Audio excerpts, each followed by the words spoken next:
Geography online classes में आपका स्वागत है। आज अपन बात करते हैं B and BSc part 3 chapter test Bharat का भौतिक स्वरूप। यानी भौतिक स्वरूप के अंतर्गत किसको लिया जाता है? भौतिक स्वरूप में अपन उस क्षेत्र की धरातलीय स्थलाकृति को लेते हैं और धरातलीय स्थलाकृति का अध्ययन करें तो अपन देखते हैं कहीं पे पर्वतीय क्षेत्र पाया जाता है, कहीं पे पठारी क्षेत्र पाया जाता है, तो कहीं पे मैदानी क्षेत्र पाया जाता है, कहीं पे घाटी पाई जाती है। तो उस धरातल की आकृति कैसी पाई जाती है? प्रादेशिक भूगोल के अंतर्गत ये मुख्य विषय होता है भाई जिस क्षेत्र का अपन अध्ययन करते हैं उस क्षेत्र का भौतिक स्वरूप किस प्रकार पाया जाता है, क्योंकि धरातल पर पाई जाने वाली विभिन्न जो स्थलाकृतियाँ होती हैं वो वहाँ की जलवायु को भी प्रभावित करेगी, वहाँ की वनस्पति को भी प्रभावित करती है, वहाँ की कृषि दशाओं को भी प्रभावित करती है और वहाँ की जनसंख्या को भी प्रभावित करती है। भारत के भौतिक स्वरूप का अध्ययन करें तो संपूर्ण भारत के भौतिक स्वरूप के अंतर्गत पर्वत भी आते हैं, जो अपना हिमालय पर्वतीय क्षेत्र आ जाता है, पठारी क्षेत्र भी आता है जिसमें दक्षिण का पठारी क्षेत्र आ जाता है, समतल मैदानी क्षेत्र भी आता है जिसमें तटीय मैदान भी आ जाते हैं, सतलज गंगा और ब्रह्मपुत्र का मैदानी प्रदेश भी आ जाता है जो कि आज विश्व का सबसे अधिक उपजाऊ मैदान भी है और सघन जनसंख्या का केंद्र भी है। और इसके साथ में घाटी वाले क्षेत्र भी आ जाता है और नीचे वाले क्षेत्र का अध्ययन करें तो जलीय क्षेत्र भी आ जाता है जहाँ पर अनेक द्वीप समूह भी पाए जाते हैं। अब भारत के संपूर्ण क्षेत्र का अध्ययन करें तो इसके 10.7% भाग पर तो क्या पाए जाते हैं? पर्वत पाए जाते हैं। 18.6% भाग पर पठार पाए जाते हैं। 27.7% भाग पर छोटी मोटी पहाड़ियाँ ये वाला क्षेत्र पाया जाता है और संपूर्ण भारत का 43% भाग ऐसा आता है जो कि समतल मैदानी क्षेत्र होता है। अब भारत के भौतिक स्वरूप का अध्ययन करें तो भारत के भौतिक स्वरूप में सबसे पहले आता है अपना उत्तरी पर्वतीय प्रदेश। उत्तरी पर्वतीय प्रदेश जिसे हिमालय पर्वतीय क्षेत्र भी कहा जाता है, उत्तरी पर्वतीय प्रदेश भी कहा जाता है और हिमालय पर्वतीय क्षेत्र भी कहा जाता है।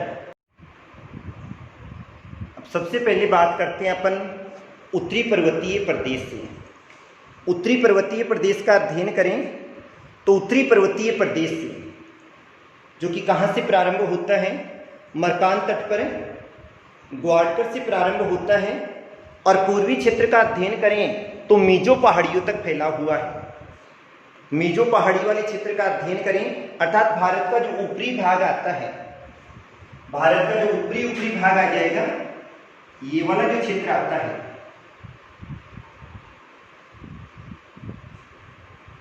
इस संपूर्ण पर्वतीय क्षेत्र में यहां पर ऊपरी भाग से लेकर और इस संपूर्ण पर्वतीय क्षेत्र में जो भाग आता है वो किसका आता है? हिमालय पर्वतीय क्षेत्र का आता है। हिमालय पर्वतीय क्षेत्र भी कहा जाता है और उत्तरी पर्वतीय क्षेत्र भी कहा जाता है। ग्वाडकर से प्रारंभ होता है मीजो पहाड़ियों तक। इसका जो भाग आता है वो 5000 किलोमीटर की लंबाई में फैला हुआ है। इसके पश्चिम में बलूचिस्तान वाला क्षेत्र आ जाएगा, नंगा पर्वतीय क्षेत्र आ जाएगा जो कि 1500 किलोमीटर वाले क्षेत्र में आ जाता है और इसके अलावा नामचा बरवा वाला क्षेत्र आ जाता है। ये वाला संपूर्ण क्षेत्र एक चाप के समान फैला हुआ है और 2400 किलोमीटर क्षेत्र में फैला हुआ है। इसका अध्ययन करें तो इसके ऊपरी प्रांत का अध्ययन करें तो कौन कौन से क्षेत्र आते हैं इसमें? बलूचिस्तान कौन सा क्षेत्र होगा जिसको वर्तमान में यानी पाकिस्तान का सीमा प्रांत भी कहा जाता है, ये वाला क्षेत्र आ जाएगा। जम्मू कश्मीर वाला क्षेत्र आ जाता है, हिमाचल प्रदेश वाला क्षेत्र आ जाता है, नेपाल आ जाएगा, सिक्किम आ जाएगा, भूटान वाला क्षेत्र आ जाएगा, पश्चिमी बंगाल वाला क्षेत्र आ जाएगा, असम का यानी जो वर्तमान नाम है वो असम है, असम वाला आ जाएगा, अरुणाचल प्रदेश आ जाएगा, नागालैंड आ गया, मेघालय आ गया, मणिपुर आ गया, त्रिपुरा, मिजोरम और कहाँ तक आ जाता है? म्यांमार तक आ जाता है। अर्थात संपूर्ण देशों का अध्ययन करें तो हिमालय पर्वतीय क्षेत्र एक ऐसा यानी भारत विश्व का सबसे यानी विशालतम पर्वतीय क्षेत्र है। सबसे ऊंची चोटी भी यहीं पे पाई जाती है जिसको माउंट एवरेस्ट कहा जाता है और इसकी संपूर्ण सीमा कितने देशों में आती है? 7 देशों में आती है जिसमें पाकिस्तान आ जाएगा, अफगानिस्तान, तजाकिस्तान, चीन, भारत, नेपाल और म्यांमार वाला क्षेत्र आ जाता है। अब भौतिक प्रदेशों के आधार पर अध्ययन करें तो इसके अंतर्गत 4 क्षेत्र आ जाते हैं। एक अपना आ जाएगा महाहिमालय, महाहिमालय भी कहा जाता है, आंतरिक हिमालय भी कहा जाता है। लघु हिमालय आ जाएगा, उप हिमालय आ जाएगा, जिसको क्या कहा जाता है, शिवालिक श्रेणी भी कहा जाता है, और ट्रांसियर तिब्बत हिमालय भी कहा जाता है। तो उत्तरी पर्वतीय प्रदेश को 4 भागों में बांटा जाता है। महाहिमालय आ जाएगा, लघु हिमालय आ जाएगा, उप हिमालय आ जाएगा और ट्रांस हिमालय आ जाएगा। महाहिमालय को आंतरिक हिमालय कहा जाता है, लघु हिमालय को हिमाचल श्रेणी कहा जाता है, उप हिमालय आ जाएगा और ट्रांस या तिब्बत हिमालय आ जाएगा। दूसरे क्षेत्र का अध्ययन करें तो दूसरा क्षेत्र आता है उत्तर का विशाल मैदान। उत्तर का विशाल मैदान भी कहा जाता है, और इस प्रदेश को अपन सतलज, गंगा और ब्रह्मपुत्र का मैदान भी कहा जाता है। उत्तर का विशाल मैदान भी कहा जाता है, सतलज, गंगा और ब्रह्मपुत्र का मैदान भी कहा जाता है। इस संपूर्ण प्रदेश को 4 भागों में बांटा जाता है, और 4 भाग कौन कौन से आते हैं इसमें? एक तो भाबर प्रदेश आ जाता है, दूसरा तराई प्रदेश, बांगर प्रदेश और खादर प्रदेश। भाबर प्रदेश का मतलब होता पुराने जलोढ़ आ जाएंगे, जहां पर वर्षा का जल नहीं पहुंचता है या नदियों के बाढ़ का पानी नहीं पहुंचेगा, वो आ जाएगा अपना भाबर प्रदेश। दूसरा तराई प्रदेश आ जाएगा, और तराई प्रदेश कौन सा आता है? जैसे मोटे कंकर पत्थर के टुकड़े आते हैं और वहां पर नदियां बहती बहती अपने जल को प्रवाहित कर देती है, उसे क्या कहा जाता है? तराई प्रदेश कहा जाएगा। बांगड़ आ जाएगा, पुराने जलोढ़ से निर्मित होता है, और खादर में नवीनतम जलोढ़ आ जाते हैं। कौन से आ जाएंगे? नवीनतम जलोढ़ वाला क्षेत्र आ जाएगा। तो 2 प्रदेश हो गए, एक तो कौन सा हो गया? उत्तरी पर्वतीय प्रदेश, दूसरा उत्तर का विशाल मैदान। तीसरा जो भाग है उसको अपन कहते हैं प्रायद्वीपीय पठार। प्रायद्वीपीय पठार का मतलब होता है भारत का जो नीचे वाला भाग है, नीचे वाले जो भाग हैं वो तीनों ओर से किससे घिरा हुआ है? प्रायद्वीपीय पठार का मतलब होता है जिसके 3 ओर क्या पाया जाता है? प्रायद्वीप का मतलब क्या होगा? जिसके 3 ओर क्या पाया जाता है? जल पाया जाता है। अब भारत के नीचे वाले क्षेत्र का अध्ययन करें तो जो नीचे वाला क्षेत्र आता है वो त्रिभुज के समान फैला हुआ है, जिसका आधार तो ऊपर की तरफ पाया जाता है, और शीर्ष वाला भाग कहाँ पाया जाता है? नीचे की ओर। अर्थात आधार तो कहाँ हो गया? उत्तर में हो गया, और शीर्ष वाला भाग है कहाँ पाया जाता है? दक्षिण में पाया जाता है। इस त्रिभुज के समान फैले हुए भूभाग को क्या कहा जाता है? दक्षिण का या प्रायद्वीपीय पठार के नाम से जाना जाता है। दक्षिण का पठार भी कहा जाता है और प्रायद्वीपीय पठार के नाम से जाना जाता है। इस प्रायद्वीपीय पठार का अध्ययन करें तो ये वाला जो प्रायद्वीपीय पठार है इसका निर्माण किसके द्वारा हुआ था? ज्वालामुखी क्रिया से हुआ था, और ज्वालामुखी क्रिया से निर्मित होने के कारण से अगर आज इस पठारी प्रदेश का अध्ययन करते हैं तो आज भी यहाँ पर क्या पाई जाती है? काली मिट्टी पाई जाती है। और काली मिट्टी जो कि उपजाऊ होती है, जिसे कपास की मिट्टी भी कहा जाता है और रेगुर मिट्टी भी कहा जाता है। और ये वाला जो प्रदेश है वो खनिज संपदा से भी परिपूर्ण पाया जाता है, क्योंकि इसमें विवर्तनिक हलचल के कारण से सेलों का कायांतरण हो गया था और उनका दूसरे रूप में परिवर्तित होने के कारण से आज यहाँ पर खनिज संपदा पाई जाती है। तो तीसरा जो अपना भाग था वो प्रायद्वीपीय पठार का था, और प्रायद्वीपीय पठार जो कि भारत के दक्षिणी भाग में त्रिभुज के आकार में फैला हुआ है, जिसका आधार तो कहाँ हो गया? उत्तर में हो गया, और शीर्ष वाला भाग कहाँ पर हो गया? दक्षिण में हो गया। अब इस प्रायद्वीपीय पठार का अध्ययन करें तो इसे 2 भागों में बांटा जाता है। 2 भाग कौन से हो गए? एक तो अपना मालवा का पठार हो गया, और दूसरा कौन सा हो गया?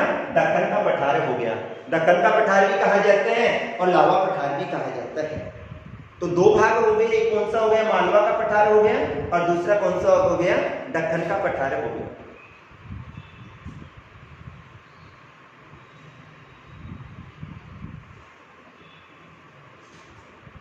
अब इसे मालवा के पठार का अध्ययन करें तो इसे एक तो छोटा नागपुर, दूसरा अरावली की पहाड़ी आ जाती है, तीसरा धार का मरुस्थल आ जाता है, और चौथा सौराष्ट्र या कच्छ का रण आ जाता है।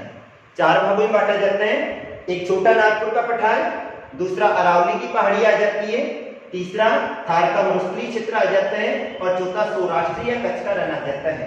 सौराष्ट्र या कच्छ का रण जो कि गुजरात वाले क्षेत्र में आ जाएगा, थार का मरुस्थलीय क्षेत्र जो कि यानी भारत का सबसे बड़ा मरुस्थलीय क्षेत्र है।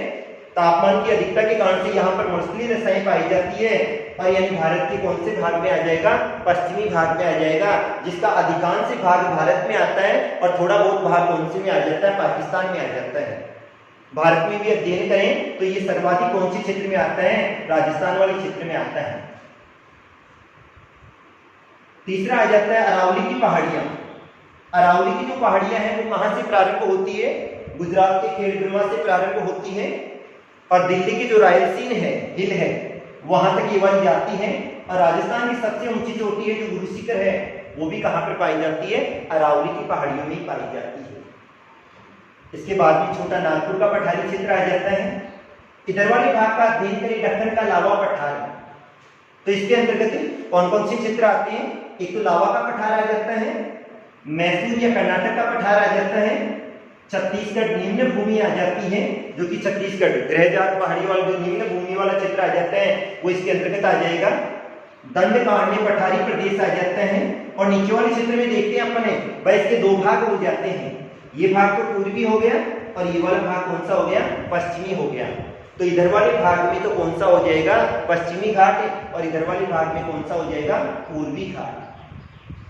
तो प्रायद्वीपीय पठार जिसको दो भागों में बांटा जाता है, एक मालवा का पठार और दूसरा दक्कन का पठार। मालवा के पठार को पुणे 4 भागों में बांटा जाता है, छोटा नागपुर का पठार, अरावली की पहाड़ियां, थार का मरुस्थल, सौराष्ट्र तथा कच्छ का रण। और दक्कन का पठार है जिसको लावा का पठार आ जाएगा, मैसूर या कर्नाटक का पठार, छत्तीसगढ़ की निम्न भूमि आ जाएगी, दंडकारण्य पठारी प्रदेश आ जाएगा, पश्चिमी घाट और पूर्वी घाट को इसके अंतर्गत सम्मिलित किया जाता है। अब इसके बाद में आता है अपना जो चौथा पार्ट आता है, चौथा जो भाग आ जाएगा वो कौन सा आता है, तटीय मैदान आता है। तटीय मैदान किसे कहा जाता है, अब जितने भी पर्वतीय क्षेत्र हैं, अब पर्वतीय क्षेत्र से क्या निकलती है, नदियां निकलती है और नदियां पर्वतीय क्षेत्र से अत्यधिक वेग से समतल मैदानी क्षेत्रों में प्रवेश करती है। जब ये नदियां पर्वतीय क्षेत्रों से बहकर आती है तो अपने साथ में अनेक कंकड़ पत्थर के टुकड़े भी लेकर आती है, गोलासा मोटे टुकड़े भी लेकर आती है, बजरी भी लेकर आती है, रेत भी लेकर आती है। और जब ये वाली जैसे ही मैदानी क्षेत्रों में प्रवेश करती है तो नदियों का जो वेग है वो क्या हो जाता है, कम हो जाता है। नदियों का वेग कम होने के कारण से नदियां अपनी पानी को तो महासागरीय क्षेत्र में प्रवाहित कर देती है, लेकिन इनके साथ में जो भी मिट्टी के कंकड़ आते हैं, ये मिट्टी के अंश आते हैं, कंकड़ पत्थर के टुकड़े आते हैं, वो लाकर ये क्या करती है, तटवर्ती क्षेत्रों में जमा कर देती है। और जब तटवर्ती क्षेत्रों में जमा करती है तो उसके कारण से मैदानी क्षेत्रों का निर्माण हो जाता है और ये मैदान कहाँ बनते हैं, तट पर बनते हैं। अतः इन मैदानी क्षेत्रों को क्या कहा जाता है, तटीय मैदान कहा जाता है। नदियां पर्वतीय क्षेत्र से बहकर जैसे ही समतल मैदानी क्षेत्रों में आती है और समतल मैदानी क्षेत्रों में आने के बाद में ये जैसे ही बहकर आई, कंकड़ पत्थर के टुकड़े लेकर आई और इन तटवर्ती क्षेत्रों में यहां पर लाकर जमा कर देती है और उनके कारण से एक समतल मैदानी क्षेत्रों का निर्माण होता है। क्योंकि ये मैदान तट पर बनते हैं अतः इन मैदानों को क्या कहा जाता है, तटीय मैदान कहा जाता है। अब इसके भी दो भाग हो गए, क्योंकि बीच में कौन सा भाग हो गया, दक्षिण का पठारी क्षेत्र हो गया। अतः दक्षिण के पठारी क्षेत्र से जो नदियां इधर निकलेगी वो तो कहां बहेगी, पश्चिमी दिशा में, और जो इधर निकलेगी वो कहां बहेगी, पूर्वी दिशा में। अतः इधर जो मैदान बनेगा वो तो कौन सा हो जाएगा, पूर्वी तटीय मैदान, और इधर वाले भाग में जो मैदान बनेगा वो कौन सा हो जाएगा, पश्चिमी तटीय मैदान। अतः तटीय मैदानों को दो भागों में बांटा जाता है। दो भाग कौन कौन से हो गए, एक पश्चिमी तटीय मैदान हो गया और दूसरा कौन सा हो गया, पूर्वी तटीय मैदान।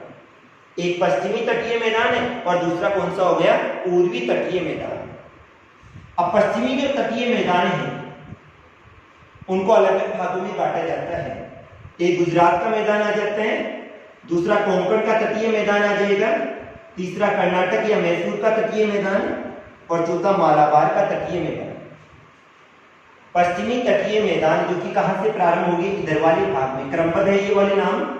ऊपर वाले क्षेत्र का अध्ययन करते हैं तो यहाँ पर इस प्रकार से दो भाग आते हैं, यहां से ये वाले मैदानी क्षेत्र प्रारंभ होते हैं। तो ये वाला भाग कौन सा आ गया, गुजरात वाला भाग आ गया। और गुजरात का अध्ययन करें तो गुजरात वाले क्षेत्र में दो खाड़ी पाई जाती है, एक खंबात की खाड़ी आती है, दूसरी कच्छ की खाड़ी आती है। तो ऊपर वाले क्षेत्र का जो मैदानी क्षेत्र है उसको तो क्या नाम दिया जाएगा, गुजरात का मैदान कहेंगे। इधर वाले क्षेत्र में यहां पर आ जाएगा कोंकण का तटीय मैदान, फिर कर्नाटक आ जाएगा, और लास्ट वाले क्षेत्र में मालाबार का तटीय मैदानी क्षेत्र आ जाता है। इसके बाद में पूर्वी तटीय मैदान का अध्ययन करें तो पूर्वी तटीय मैदानी क्षेत्र में इनको तीन भागों में बांटा जाता है। एक ऊपर वाले क्षेत्र में तो कौन सा आ जाएगा, उत्कल का तटीय मैदान, यहां से प्रारंभ होगा उत्कल का तटीय मैदान। फिर आंध्र प्रदेश वाले क्षेत्र में अध्ययन करें, विशाखापट्टनम में यहाँ पर आंध्र का तटीय मैदानी क्षेत्र आ जाता है, जिसको काकीनाडा का तटीय मैदान भी कहा जाता है। आंध्र का भी कहेंगे और काकीनाडा का भी तटीय मैदान कहा जाता है। इसके बाद में आ जाता है तमिलनाडु या कोरोमंडल का तटीय मैदान है। तो ये कौन से क्षेत्र में आएगा, तमिलनाडु वाले क्षेत्र में आ जाता है, जिसको कोरोमंडल का तटीय मैदान भी कहा जाता है। और इनके बीच वाले इस क्षेत्र को उत्तरी सरकार तट भी कहा जाता है। तो चार भाग हो गए। चौथा भाग तटीय मैदान था, जिसके दो भाग हो गए, पश्चिमी तटीय मैदान और पूर्वी तटीय मैदान। पश्चिमी तटीय मैदान जिसको गुजरात का मैदान भी कहेंगे, कोंकण का तटीय मैदान, कर्नाटक या मैसूर का तटीय मैदान और मालाबार का तटीय मैदान। अर्थात इसके कितने भाग हो गए, चार भाग। पूर्वी के कितने हो गए, तीन भाग हो गए, उत्कल का तटीय मैदान, आंध्र या काकीनाडा का तटीय मैदान, तमिलनाडु या कोरोमंडल का तटीय मैदान। इसके बाद में आ जाएगा अपना द्वीप समूह। अब द्वीप समूह को अपन अध्ययन करें तो भारत के नीचे वाले भाग पर यहां पर कौन सा महासागर आ जाएगा, हिंद महासागर आ जाता है। कौन सा, हिंद महासागर आ गया। इसके दो भाग हो गए, एक भाग में तो रह गया अरब सागर और दूसरे भाग में रह गया बंगाल की खाड़ी। अतः इन द्वीप समूह को दो भागों में बांटा जाता है, एक अरब सागर के द्वीप और दूसरा बंगाल की खाड़ी के द्वीप। एक अरब सागर के और दूसरा कौन सा हो गया, बंगाल की खाड़ी के। तो अरब सागर वाले भाग में यहां तो कौन सा द्वीप समूह रह जाता है, लक्षद्वीप रह जाता है, और उधर वाले भाग में कौन सा आ जाएगा, अंडमान निकोबार द्वीप समूह आ जाएगा। बंगाल की खाड़ी में इधर तो आ जाएगा अंडमान निकोबार द्वीप समूह, और इधर वाले भाग में कौन सा आ जाएगा, लक्षद्वीप वाला भाग आ जाता है। तो ये तो थे भारत का भौतिक स्वरूप। अर्थात जो पहला क्वेश्चन आएगा वो यही आएगा, भारत को कितने भौतिक प्रदेशों में बांटा गया है, कितने का नाम आते ही सबसे पहले ये सारणी बनेगी। क्योंकि या इस प्रकार से आएगा, 10 नंबर का अगर साइंस वालों की क्वेश्चन आता है तो 5 + 5 लिखा हुआ आएगा। 5 + 5 का मतलब होगा, दो भाग हो गए क्वेश्चन के, भारत को कितने भौतिक प्रदेशों में बांटा गया है, ये 5 नंबर का हो गया। तो आपने लिख दिया 5 भागों में बांटा गया है, तो 5 नंबर नहीं होंगे, सबसे पहले सारणी उतारनी पड़ेगी और उसके बाद में क्या बनाओगे, मानचित्र बनाओगे। जब जाके 5 में से अंक मिलेंगे, कितने मिलते हैं। उसी क्वेश्चन का दूसरा पार्ट होगा, किसी एक का सविस्तार वर्णन कीजिए। तो 5 भाग थे, इन 5 में से फिर किसी एक का वर्णन करना है। अब इन पार्टों का अपन विस्तार पूर्वक अध्ययन अगले टॉपिक में करेंगे। सबसे पहले अपन अध्ययन करेंगे उत्तरी पर्वतीय प्रदेश का अध्ययन करेंगे, यह अपन मानचित्र के आधार पर करेंगे। Thank you.